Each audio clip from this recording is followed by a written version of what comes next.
Thank you, Amy, very much for getting us started. You did part of our work for us. I'm going to try to share our slides now. Can you see the slide? Yay. Okay.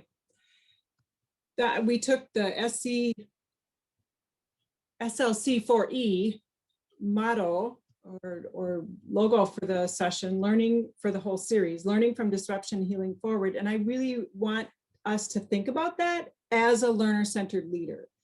I think that's a really marvelous way to frame this time when we're almost in that between time between these two school years. And Maria found this lovely image, all our teachers, all our learners. And I'm wanting to encourage you to use this next hour to reflect. We're going to pause, I think it's 11 times during this hour to have you stop for at least 30 seconds and just apply what you're thinking about with what we share for you. The first thing we're going to ask you to think about is this question: what have you learned from a student this year? And I'm going to give you a choice. You can keep it in your head till you get the reflection note catcher that Maria is putting in the chat, or you can put it right in the chat, or you can unmute and just tell us, because we're a pretty small group. Ooh, Gail, possibilities. Cool. Well, I've learned mostly from my own daughter, who was home doing distance learning in Minneapolis, and how much kids can multitask. So reminded me of back in the day when I used to write notes on a piece of notebook paper and write for hours during class, and how they are using technology to maintain their social relationships and also continue and support their learning. Thank you, Marcy. We had a lot of people report, I didn't know kids were capable of this, or I didn't know kids could do this, or Gail, I like the possibilities piece. It reminds me when I was a high school teacher and I learned most of what I should do as a teacher from the kids I taught. It was kind of like just the simple things. What I wore every day was one of them, but sometimes it was just the way I said something or the way I ended class, and somebody would say, why don't you just, and I'd be like, oh my gosh, that's a cool idea, let's do it. So we're hoping that you can capture and tell me if it worked. The reflection note catcher, did it like force you to make a copy and then you got your own copy? Yay! So now you can just type away on it, it's yours, and you can save your notes for later. I would love to email you and see if you're doing something that you put in there. So go ahead and fill in that little box. What have you learned from a student this year in your reflection? And I'm going to have Maria, I'm going to ask Maria to please, she's on mute, just to introduce herself. She's going to be behind the scenes today. I am Pat's Vanna today, and I am here to help with tech support. But I want to first answer the question. We were fortunate last spring to be able to do focus groups with a number of students from different districts in Northwestern Minnesota, and it was so exciting to hear their voices and to hear their hunger for connection with their peers and their teachers, and also just their hunger for learning. So many kids missed school because they didn't have as many expectations when they were remote, and they wanted more. And that really inspired me to hear kids saying, we want to work, we want to do things, we don't want to do waste of our time, silly little things. We want to really be engaged. So that was exciting to me to hear from students and to know how important their voices are. I am in Fergus Falls. I serve for the Regional Centers of Excellence as a principal leadership specialist, as well as an education system specialist. So I work with a number of districts and school leaders in the northwest part of Minnesota. Thanks so much, Maria. I forgot about those focus groups. I remember you talking about them and how inspiring they were. You are going to hear from Ryan later. And do you want to introduce yourself now quick, Ryan, or do you want to wait till we get to your slide later? Sure, I can introduce myself. And Joanna is here. She's just like in Yay. traffic. She's on the Yay. iPhone. Okie doke. So she's around too, but she's making her way home so she can get on her laptop. But yeah, so my name is Ryan Odo. I'm a social studies teacher by trade, but I'm currently in kind of like a teacher leadership kind of role at Brooklyn Center Secondary, working with the middle school teams. Yeah, I think to kind of like answer the question a little bit, just really briefly, I think one of the things that I learned this year, especially from young people, is like school is a place that they have to come, but learning is a thing that they always do. And so trying to understand like what's authentic then becomes this kind of like understanding of like how am I showing up authentically. And Joanna and I have like lots of stories for each other about that. So we might share a few of those later. Oh man, I got goosebumps again when you said that, Ryan. I remember when he told me that the first time, I was like, oh, that is so true. Learning is fun. It is not a drudgery. It is fun. And school sometimes gets in the way. Joanna, are you able to talk on your iPhone, or should we leave you alone because you're driving? We better leave her alone and then bring her back when we do the slides. Okay, like Maria, I'm a principal leadership specialist. I office out of my home technically, but Minnesota Department of Education is my home base, I guess, when I'm not at home. As I said, we're going to ask you to pause and reflect during this hour for your own benefit, so that when we pause and reflect, we actually take time to let it get into our brain and tell us, okay, this is something I want to do something with. So we're trying to build that in. And if we're walking the talk of learner-centered leadership, we're acknowledging that there are multiple ways to demonstrate learner-centered leadership. And we want you to have multiple choices and then be able to choose one that you're going to move forward with.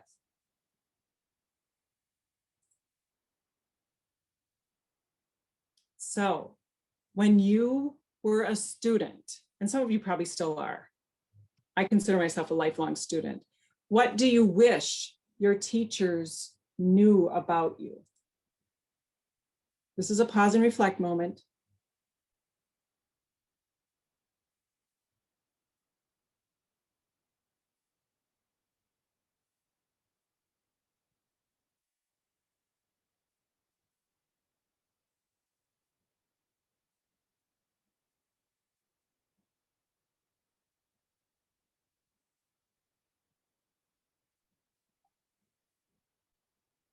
You can just put it in your reflection sheet, or somebody can unmute and tell us one idea that would have been kind of cool if your teachers knew it about you. Why do you think I'm asking? And I'll pitch in. I think you're asking because when we know more about children, we can be better supporters of their journey and their learning. Definitely. Thanks, Molly. And you all demonstrated learner-centered leadership just by sharing what you learned from a student this past year. That tells me that you're already listening, you're already paying attention, and you're already tuning in to what's important to them. Thank you.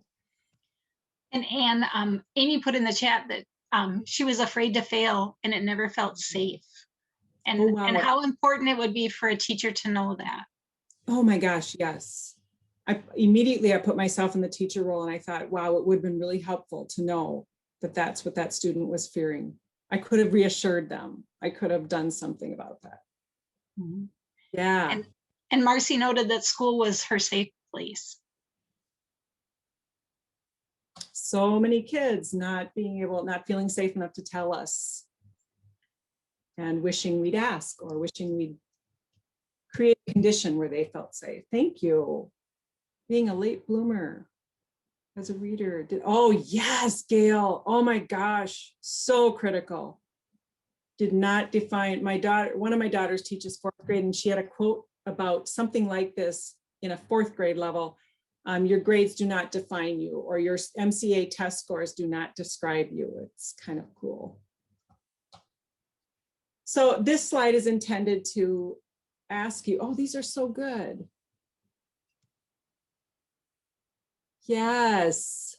Ooh, Molly. My youngest would appreciate that one.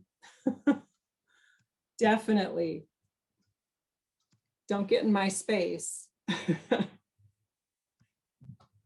This slide is intended to remind us, which you're illustrating really well, we don't know the stories behind the kids that we are serving. And I want you to, for this next 40 minutes or so, think about a student in your learning community that you perceive to be very different from you. It might be in race, it might be in socioeconomic class, it might be in religion, it might be in their interests or in their lifestyle. A student that you can see in your mind and put them into your reflection sheet so you keep them front and center. Because I think when we think about a student, we have a tendency to do things a little differently.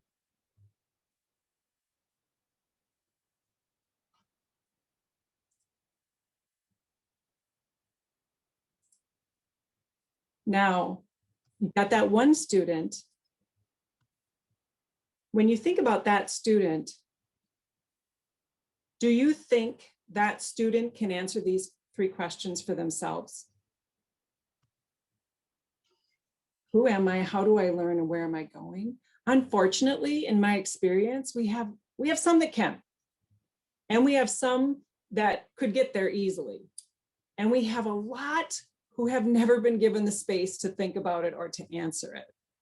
They're told who they should be. They're told what they need to learn and how they need to learn it. And they're even kind of imposed on who they are.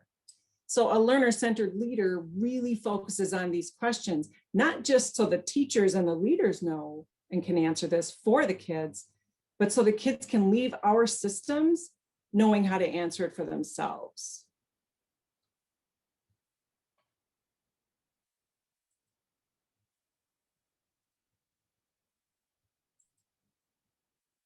So this is my first tapping into a researcher. Russell Quaglia wrote the book Student Voice back in 2014. It was one of my early books as a principal in terms of student voice, but really, really appreciated his work. And I adapted one of his tools in the book somewhere, and you'll get these resources at the end.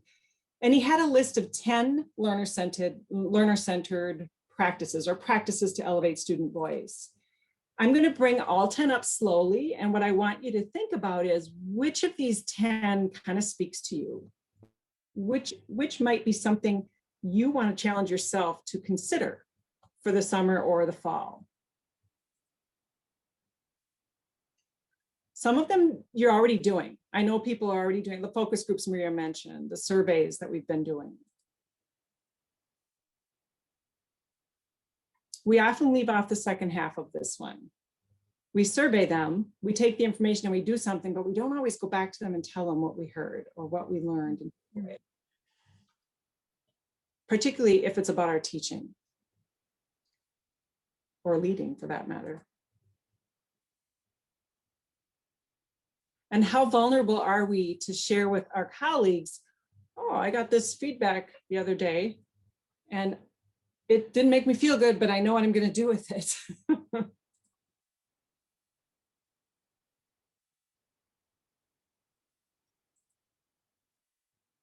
Some of you have student-led conferences, total proponent, although they look different for every teacher.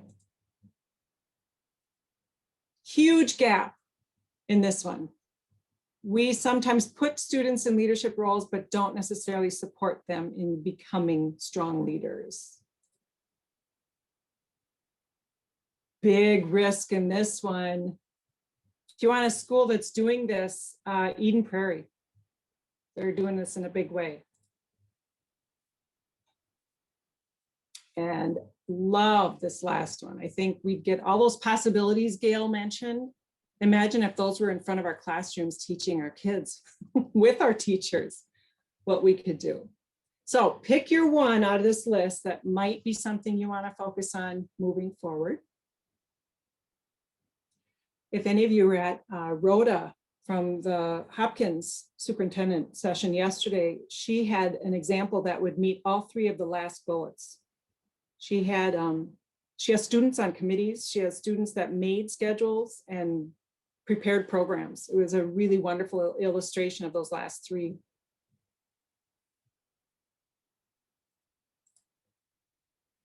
Here's another framework that you might consider. It's a little bigger picture, like 20,000 feet up, and we put a link for the article in our resources, but it's 4 paradigm shifts that this author was saying learner-centered leaders need to make to continue the practice of learner-centered leadership. We know this. You already demonstrated it by some of your responses. Prioritize a culture of deep relationships. My favorite part of the second one is the conditions for transformation. It's the safe space that Marcy mentioned, that risk-taking space that teachers can have, the conditions for transformation. And then, this is my favorite one on the list, I think, it's reframing the transformation. It's not like something we have to do, it's something we get to do. It's not something that's to make us compliant, it's something to make us innovative. It's reframing it in a more positive, generative way. And the last one is the obvious one given the topic, but it's amplifying learner voice. It's capitalizing, and I don't like that word for it. It's making the best of what they have to offer because they could teach us a ton. So how are we giving them space to teach us? So in the reflection tool, I'm asking you, pick one of these that speaks to you. What I'm hoping is at the end of this, you might actually see a theme running through, and it will help you decide, what am I going to do to be more learner-centered this summer or this fall? This came from Ed Evolving, Education Evolving, and some of you have probably seen it before, student-centered learning principles. There's 7 of them. And there's a link that I think Maria will put in the chat so that you can see it closer up, because there's small print in here, and I want you to be able to see it closer. So again, you can choose one of those 7 principles. Is it something that would fit into your community? Maybe your community is already looking at a different schedule for next year. So how can you, as a member of that community, promote that anytime, anywhere principle? Or maybe you're looking at a project-based learning or an internship program that you're going to launch with kids next year based on something you learned this past year. So maybe the competency-based or the real-world relevant is a principle that you want to focus on. Which is the principle that speaks to you? Again, one of the concerns I have is leaders are driven to do all kinds of things. And I think by making us choose one, it helps us eventually focus and do it more deeply. This positive identity one helps students answer, who am I? And do you see me?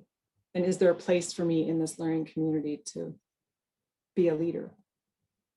And if any of these really speak to you, on the feedback form, please say you want more information in those, because we also want to know, where do you want support to continue the leadership practices? Now I'm going to push you a little bit in this next one.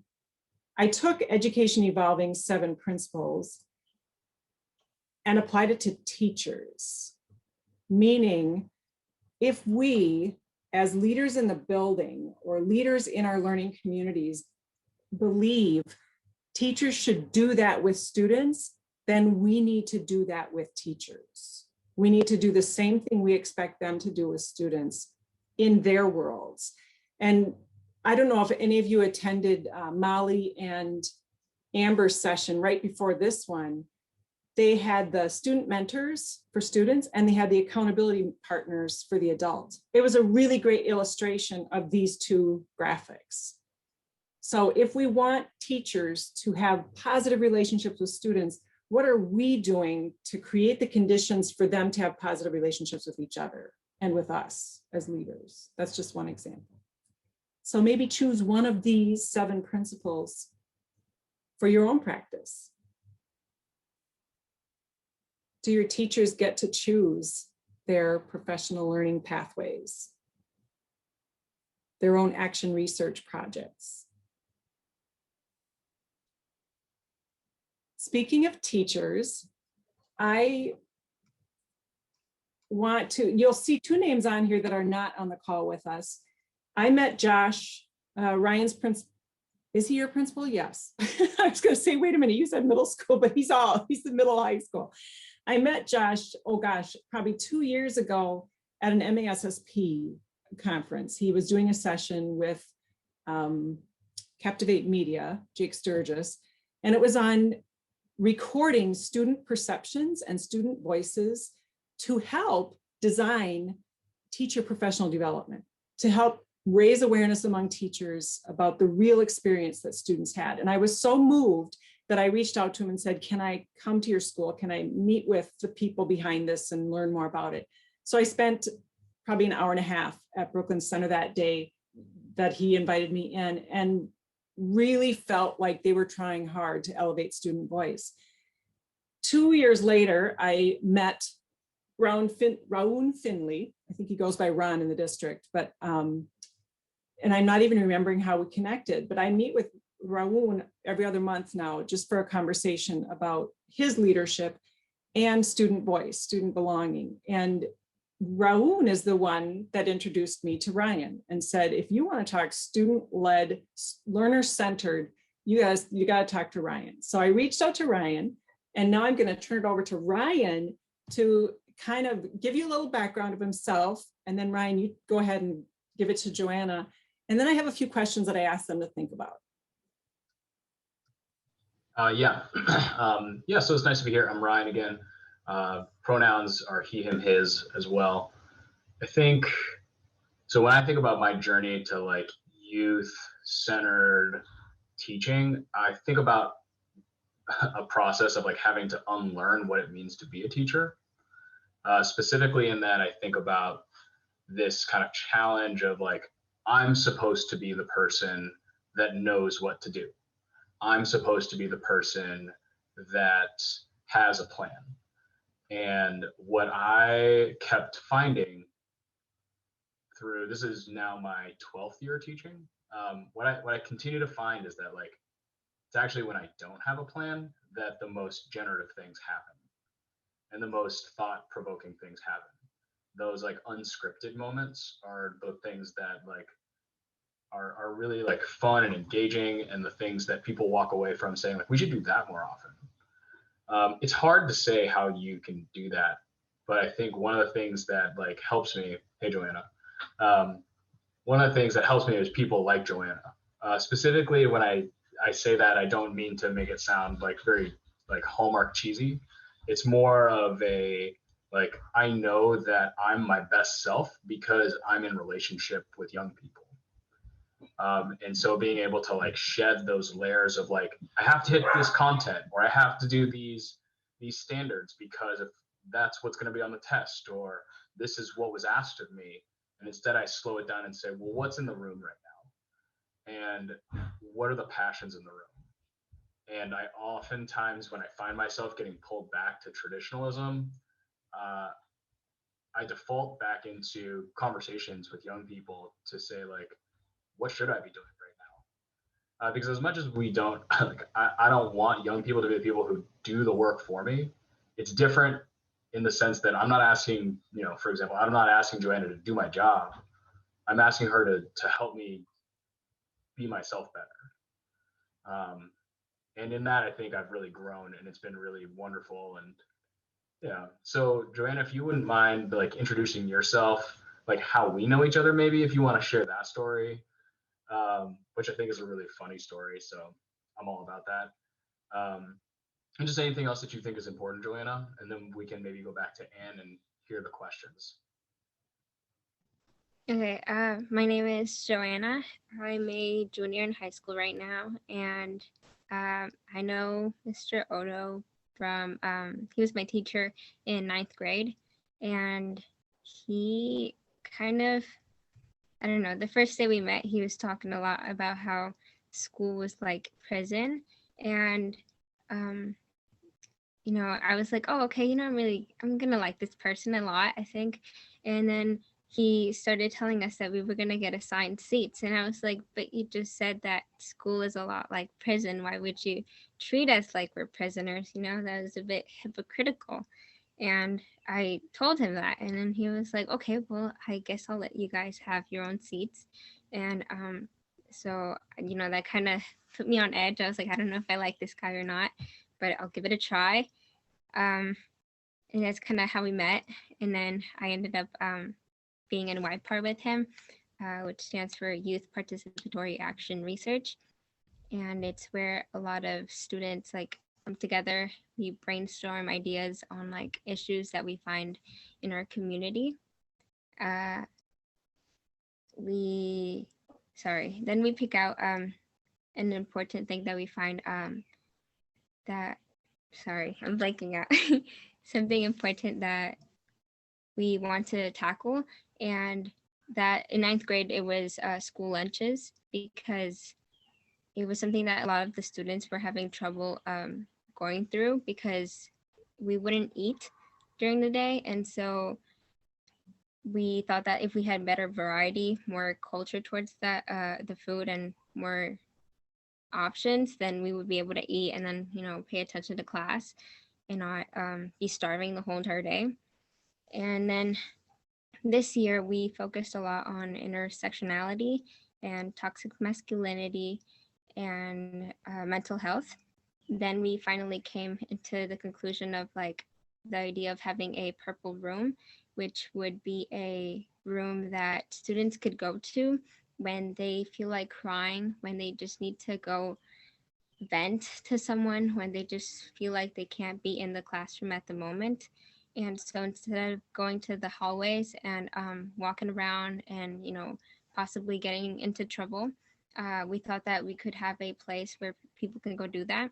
They just go in there, no questions asked, and no adults would be in there. So then they would be able to handle their own situations by themselves without anyone interrupting them, especially like hall monitors, because sometimes they can make the situation worse or just make it escalate in a way you wouldn't want it to go.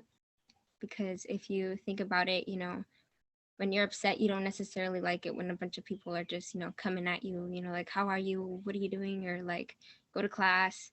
And so we thought that having a room to just go over there, do your thing, and then, you know, come out when you're ready would be helpful for us. And that's something we're working on right now. And then in Brooklyn Center, after the murder of Dante Wright happened, we ended up shifting from that and going into having like a protest at our school. And so YPAR helped facilitate that. And after that, we also ended up talking with the city council members and with the mayor and discussing like better ways to like handle situation with policing. We are also planning on like talking to the commander for the police. And then we, sorry, I'm blanking out again.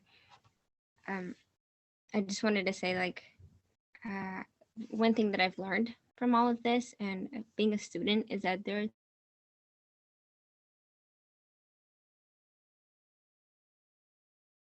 Oh, shoot, she froze. We'll see if she can return to us. While we wait for her to kind of come back to us, I want to lift something up that she said that's a common experience of leaders who are, sorry, Joanna, you want to finish? Go ahead. Yeah, and there are going to be the people who are standing back and telling you that, you know, you do your thing, you know, we'll just be right here. And then there are the people who are standing with you. They're the ones that really show the difference, because that's kind of the people you want to be around. It's the people who are there to support you and are actually right next to you. And I saw that a lot in our protest, because there was the person that was calling saying, you know, like, oh, don't say this, don't say that. And then there was the people who are like, oh, it's okay, we'll just stand here, you know, we're supporting you, but you do you. And then there was the person who were right next to us chanting with us and saying, you know, we're right with you. You know, we're not standing back, we're not standing over you, we're here with you. And those are the people that really make the difference. And I guess just one thing I wanted to say as well was that you don't have to be on the book. Students don't really, we just kind of need someone to be there for us, be there with us. And it's not always, just be in class, learn this, learn that. It's also get to know me, and I want to get to know you. It's one of the things that I really wish I could know more about all my teachers, just kind of get to know them. Being vulnerable with each other. It's not really about the subject anymore. It's about making those bonds. And then that's how I'll learn. That's how I get to be comfortable being in class. It's getting to know you. Oh, Joanna, that's so powerful. Ryan, is this the student that you shared a story with me about, a student who kind of called you out because she said something about, or he said something about, teachers are always asking us questions. When are they going to be real with us and tell us about their vulnerabilities? Is Joanna the one that did that? Yeah, she is definitely the one who did that. Yeah, and she brings that energy kind of everywhere she goes. And one thing that I think is really special about, I think really just special about Joanna, though I think young people generally just have this capacity. I'm not quite sure where, like, adulthood, we lose this. But there's like a generosity in that. This sort of like, it's a call in rather than a call out. Mhm. And it makes it really clear what's in the way as an adult, right? Like, it's like, oh yeah, like just like the elegance of the thinking. I remember she said like you ask us all the time, like, to share how we're doing, but you never tell us how you're doing. And we don't need your details. We just, if you're going to ask us, it's fair for us to ask you. And I think that that's a really wonderful way to kind of like capture that kind of notion of like, where I stand is not necessarily behind or in front, but it's alongside. And I always have to be reminded of that. It's not something that comes easily or naturally. It's something that I really am cognizant of in every single moment. It reminds me of what you said at the beginning. It's continually unlearning some of the practices we experienced as students, some of the practices we were taught in preparation programs, and some of the patterns and habits that we have in the organizations to which we belong. So I really appreciate that.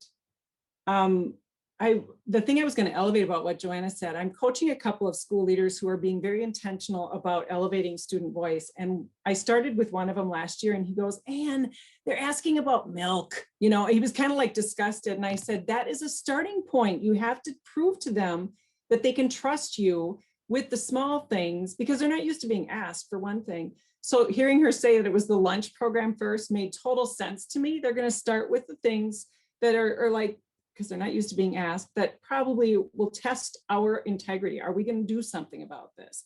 And then the more we do respond to what they're saying, the bigger and deeper the issues can become, in my experience.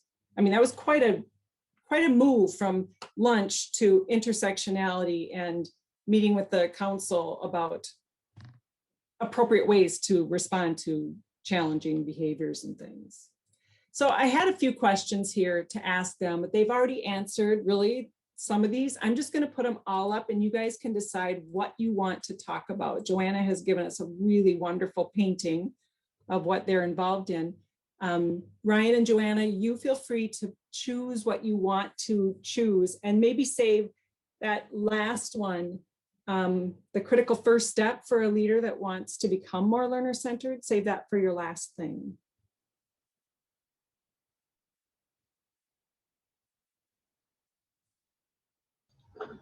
I think that I'll kind of try to speak to this. I think some of these bullets are really about like this question of like, what does it look and feel like to be in a learner-centered or like youth-centered classroom? And I think a colleague of mine, she teaches sixth grade at the school. She said it really well. I was sitting in on one of her classes, and I was watching it, and it was just really beautiful discussion about like the sixth graders' lives and like what they cared about, what they were passionate about, and how those then segued into like these like histories of like indigenous communities and like Black communities that like are a part of like Brooklyn Center. And when I asked her afterward, I was kind of like, hey, like, that was really cool. She's like, yeah, like, it's really easy to do learning, but that's not school. And it was really fascinating to me that, like, even as an adult, she's internalized this too. And perhaps that's true, right? Like, maybe that's the thing that needs to be kind of like tuned into. And so, like, when I think about the look and feel of like my own classrooms that I've had in the past, is like, I really try to not make a lot of decisions without like transparent decision making. It doesn't feel like I have students who would come up to me in history classes and they'd say, like, this isn't really history. Like, we're not learning history right now. And it's like, oh, well, what do you mean? And they're like, well, we're not memorizing facts from books. Like, this isn't really history.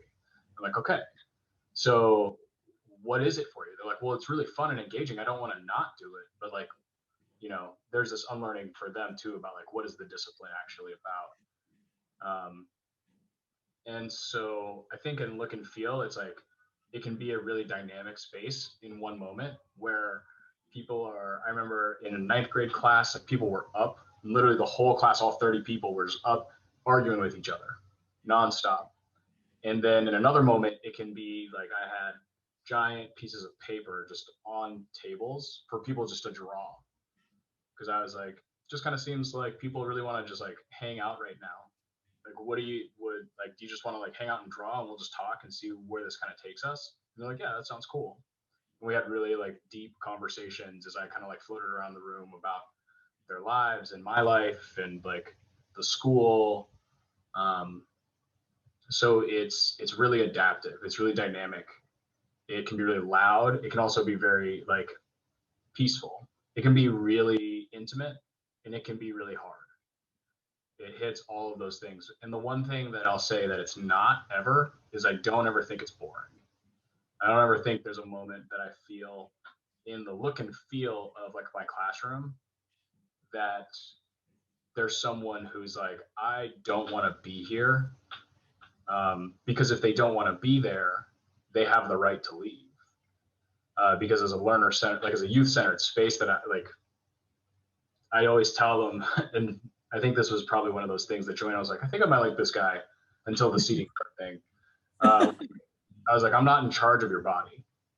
I'm not here to tell you when to go to the bathroom. I'm not here to tell you like how to live your life.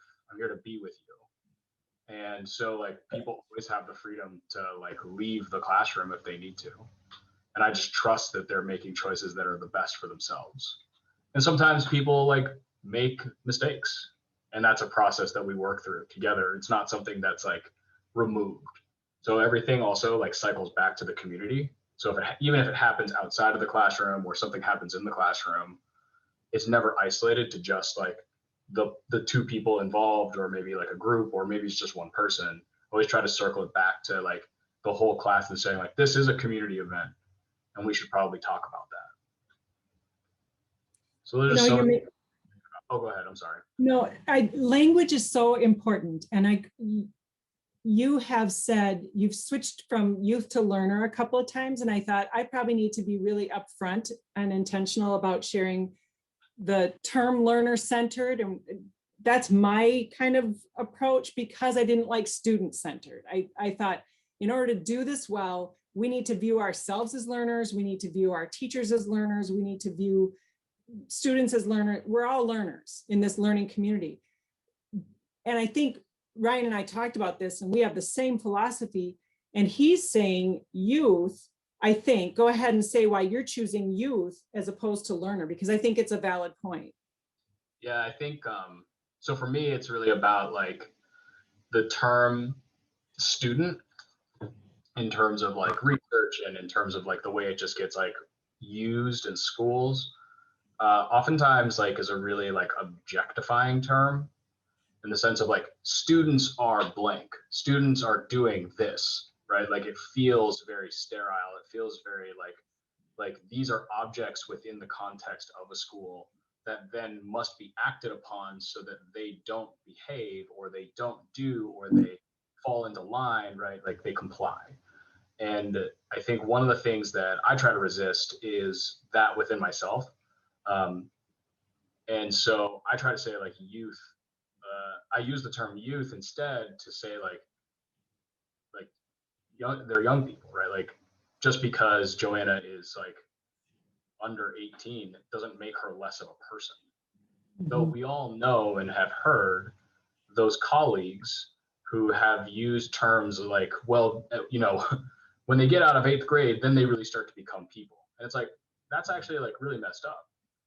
And what does that mean if you don't see someone who is 11 or 12 as having the same right to human dignity as you? And I think, yeah, language is definitely important. And so that's why I try to resist the term student, not necessarily because I think there's like malintent in the term just on its own, but yeah. And it's not necessarily because I disagree with the idea of like learner centered. It's more of like, I want to recognize where like I have space, right? Like I'm not a young person anymore. And like Joanna and her friends in the YPAR group will oftentimes like, we make jokes about how I don't know a lot of different things about youth culture. And like, I really, if I had TikTok, it would solve that problem for me. I've heard that times from my own kids and grandchildren. Get TikTok, Grandma. I want to go to Joanna. Thank you so much, Ryan. I want to go to Joanna to kick us off on that last question there. Joanna, you talked about your vacillating on whether or not he was going to be a good teacher for you or not. Could you talk a little bit about what teachers do that makes you want to learn from them? I would probably say vulnerability. I think that once I got to know these people, I really started to connect with them the most. And it's not just, you telling me a little bit about yourself and stuff like that, but it's also kind of just being there for the student or like for whoever it is, even when you don't know what is going on with them. And those are the people who have impacted me the most, because when I've been feeling a certain way, they don't just like come up to me and start asking me, oh, like what's wrong, or do you need to go out or something like that. They just kind of let me be. And then once I'm ready to talk to them, they're like, hey, do you want to talk? And they just always know the right thing to say. And the first step is just being vulnerable with them, letting them know that you're on the same level as them, that you see who they are more than just, a student, that you're seeing far beyond their limits to like being a person, that they're also human, that you're human, and that like together you guys can like get through it, that they're not alone.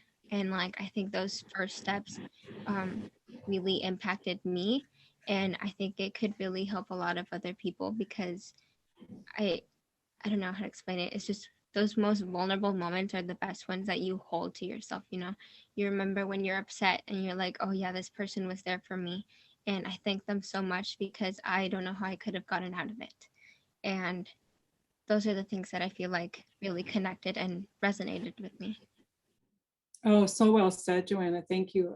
I've told my own kids sometimes when they go through a hard time, this is the type of thing that develops relationships, when you go through this hard stuff together.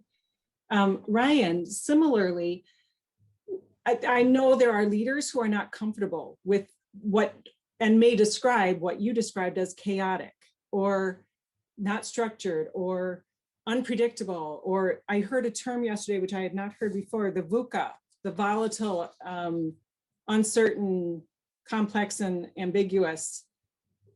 What do leaders do that help you be a learner-centered teacher?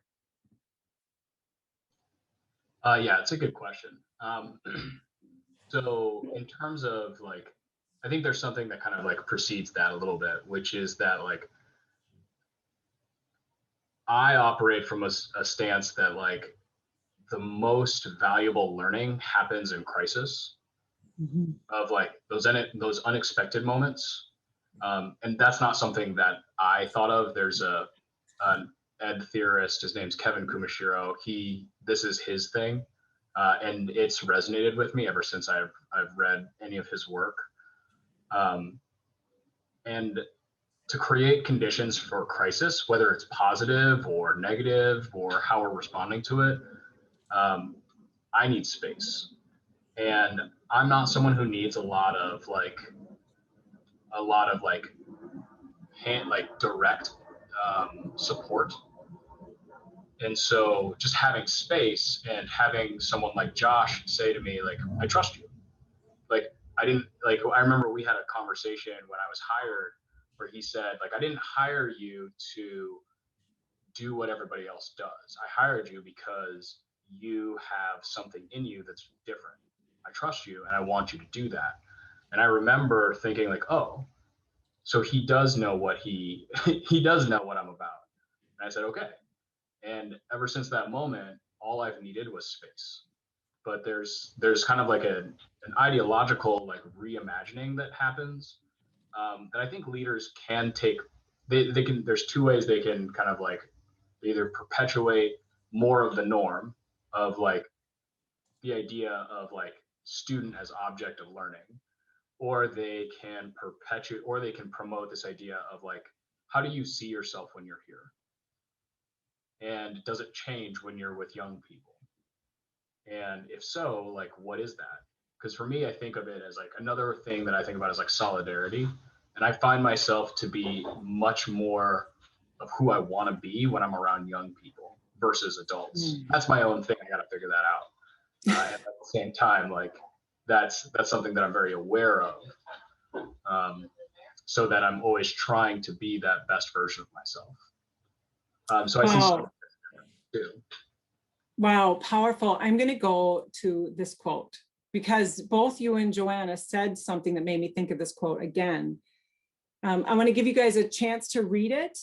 And then I want to ask, sorry, we have like 7 minutes left. I want to ask Joanna or Ryan to respond to it. You actually already gave examples of it, but if you have anything to add, go ahead. I can read it for people that are on the phone and maybe not able to see it. Education either functions as an instrument which is used to facilitate integration of the younger generation into the logic of the present system and bring about conformity, or it becomes the practice of freedom, the means by which men and women deal critically and creatively with reality and discover how to participate in the transformation of their world. And I would add to that, and are supported in doing so. They're fostered. So you've heard examples from Ryan and Joanna. Ryan, Joanna, did you want to add anything, critical messages that you were not able to say yet? Yeah, I think that, for example, like me and Mr. Oda, when we were first getting to know each other, we had this thing that we called like question of the day. And so it was like during passing time, and I was always in his classroom during that time. So we would like ask each other challenging questions, and like we would have to like think about it a lot. And then we would have to give out like a very honest answer. And I think those are the questions that like really got us to know each other a lot better.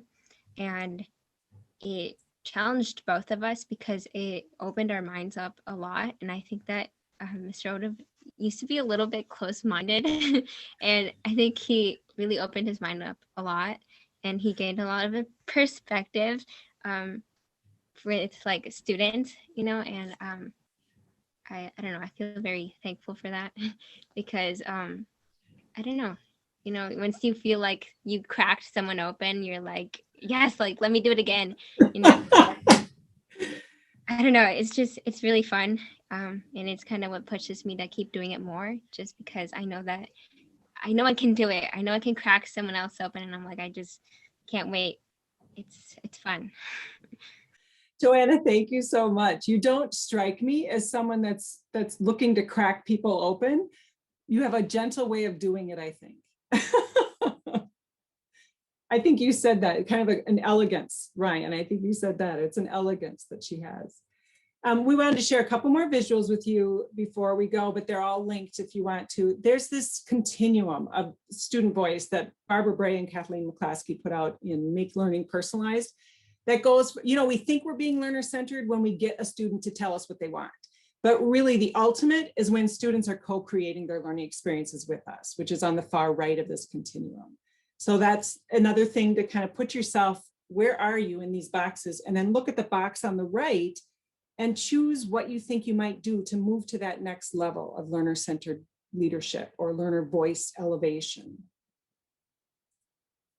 Another graphic that I made when I was a middle school principal, probably 5 years ago, but it served me well, but I've actually changed it. Maria will laugh at this because I'm changing things all the time, but I've changed this 4 times in the last 4 years because I kept know better, do better, you know.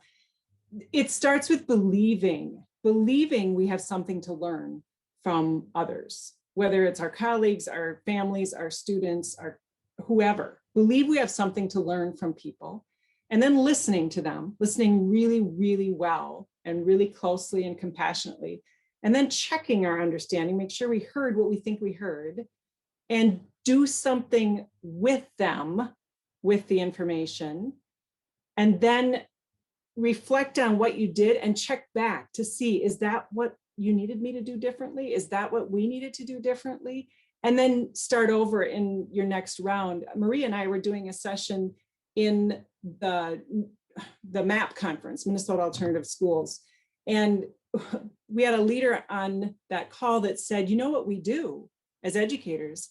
We do one loop, believe, listen, learn, lead. And then we veer off on our own path and we do our thing. And we forget to go back and tell people what they taught us and how we're changing, and then keep doing the loops. And so the infinity symbol works well for that. I'm giving you some suggested actions you might consider at an exploring level. If you were in Molly's session, she used these same headings.